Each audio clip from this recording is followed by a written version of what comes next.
Good afternoon. Thanks for joining us across the fence. I'm Fran Stoddard. The numbers are in on the 2020 maple sugaring season, and for the third year in a row, Vermont sugar makers made more syrup than ever before. These increases are due, of course, to the men and women who work the woods and run the rigs to bring us the sweet stuff. In a minute, we'll talk with a sugar maker to find out how the season went. UVM researchers also play a part in the success of Vermont's maple industry. They provide science-based research that sets the standard for maple production worldwide. To go inside the numbers, Keith Silva visited with one of these researchers, UVM Extension's maple specialist, Mark Iselhart. Vermont went up by about 7% over last year's production, which doesn't sound a huge, doubling or anything, but when you think about the volume, so we're 2.2 million gallons of syrup was produced. 7% is quite a bit of syrup to increase. Vermont accounts for 50% of all the syrup made in the U.S., so that's quite an achievement. The yield per tap, so the amount of syrup that each tap produces on average, was also the highest of any state. And that is a consistent accomplishment of Vermont producers. And it's a combination of climate, doing things right in the woods, doing careful management of your woods, rigorous vacuum detection, leak detection, and making repairs.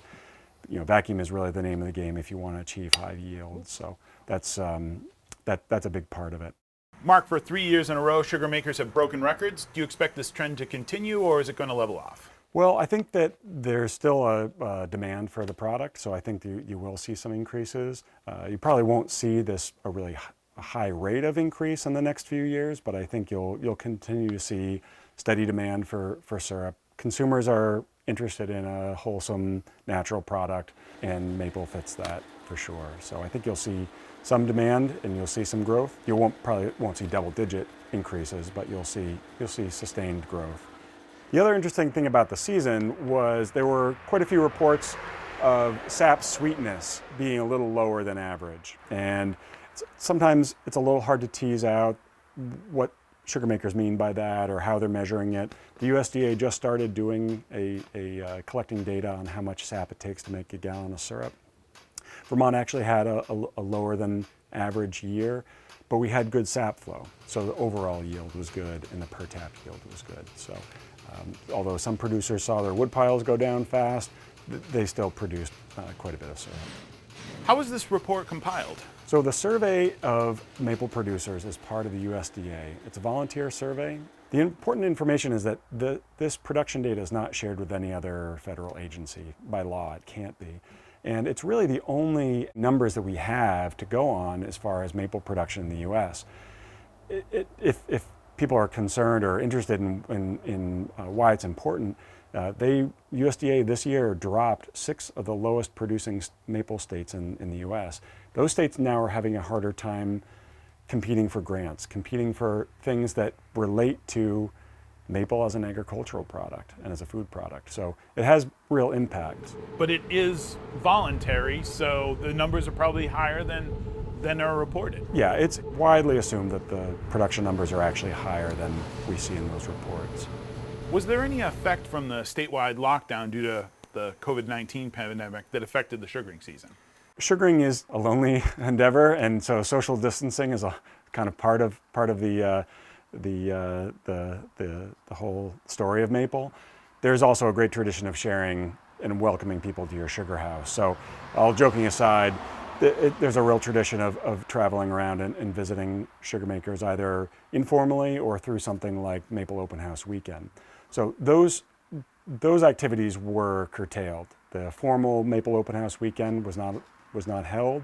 And that has a real impact to producers who do a lot of farm gate sales. People have tried to get a little bit more of a robust online presence. They've partnered with maybe local farmers markets that are starting to do a little bit more curbside service. People are just selling curbside right out the door. People contact. It's a great way to get to know the people in your community, is to know your maple producers and develop a relationship. My name's Caleb Sotheby. We're here at the Elmore Sugar House in Lake Elmore, Vermont. We tap about 10,000 trees here. We had a very, very productive year this year.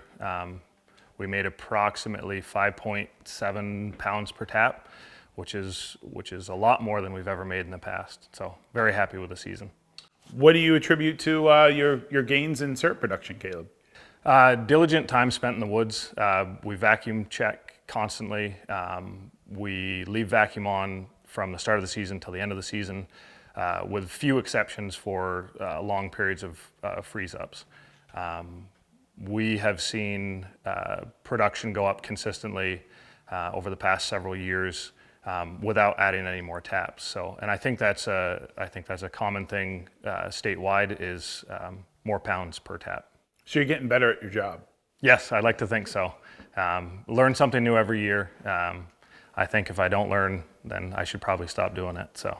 Given the pandemic, I know you couldn't do Maple Open House Weekend. Did you make any concessions to be able to sell syrup otherwise? We had a lot of people that requested maple syrup or maple products, and we would set products out on the porch, and they could pay either via Squarespace or leave a check or cash tacked to the door. And so we moved a fair amount of syrup just that way by putting it on the porch. If you're a sugar maker or you want to learn more about taking part in this sweet profession, there are a series of upcoming webinars. These sessions will cover topics from syrup production to business planning. Visit the UVM Extension homepage for more details. It was a sugaring season like none other in more ways than one. For Justin and Kate McCabe, the founders of Vermont Evaporator Company, their family of four was sugaring, homeschooling, and balancing day jobs by working from home. When the kids were taking a break after helping all morning outdoors, Justin ran the camera so I could talk with Kate, the company's CEO, about the joys of family and being a backyard sugar maker. My family and I moved from the sidewalk in Montpelier out to a 10-acre parcel in 2015. And among the things we discovered here was a really nice sugar stand. And my husband, who is, for lack of a better way to describe it, pretty much a serial hobbyist, decided that the family was going to try to make maple syrup. And we did it in all the slow and dirty and frustrating ways, like on your grill and in your house. And so by the time 2016 rolled around, we decided to start looking into maybe getting some real equipment, but we couldn't afford what was on the market, and we didn't want to build a sugar house. We weren't ready for that. So he invented one, and it's sitting right there. It's called the Sapling Evaporator, and it's a modified 55-gallon drum that's got a really high-quality paint job and a custom baffled food-grade stainless pan. You're seeing this one right here operating with a warming pan, and we sell other accessories as well. But you know, it was really, let's get the family outside in March, a challenge. Right. Let's do something together. Let's do something, you know, that's tasty, and that involves learning about something we didn't know about before. So you don't see my family right here right now, but they were here all morning, and they'll be here all afternoon because this is an all-day hobby. But it's a great way to get outside at a time of the year where, you know, we all ski. The skiing's not good anymore. We all garden, but the gardening's not quite right. You know, we're not quite ready to break ground. So it gives us something to fill the void, and it's been successful for us and for other families that we sell to. Because everybody's at home together, we've been spending a lot more time outside together, I think, and this hobby is certainly consistent with that. We will have more robust gardens this year, and each of my kids planted starts a couple weeks ago. And so I've decided, you know, half to keep me busy and half because I think it would be of service to folks like me who have kids that they're homeschooling in sugar country in April, to do a series of blog posts on the things that you can learn about math through making maple syrup. Rate, division, fractions, the things you can learn about science, you know, tree biology, the physics of the sugar gradient, things that you can learn about history. The history of maple syrup, you know, is the history of the land that we occupy right now. and hopefully also literature. There's a lot of great children's literature, but also great adult literature about the how-to, but also the sort of culture around making maple syrup. As a small business owner, what have you noticed going on right now? March 9th was the day that the stock market started responding to the COVID-19 outbreak. And we saw, as of that date, pretty much halfway through our big season, that our web traffic completely dropped to about half of its normal in-season levels. And the revenues have certainly fallen even more dramatically than that, as people, pull in and, don't feel like they have enough discretionary income, or maybe don't actually have enough discretionary income at this time to make a purchase like this. So you've had to make adjustments. Yeah, we've had to make adjustments. I mean, we've had to make a layoff, and we've had to change the way that we operate to do so safely at this time. We've had to ask our lending partners and our landlord and our electric company to bear with us while we get through this.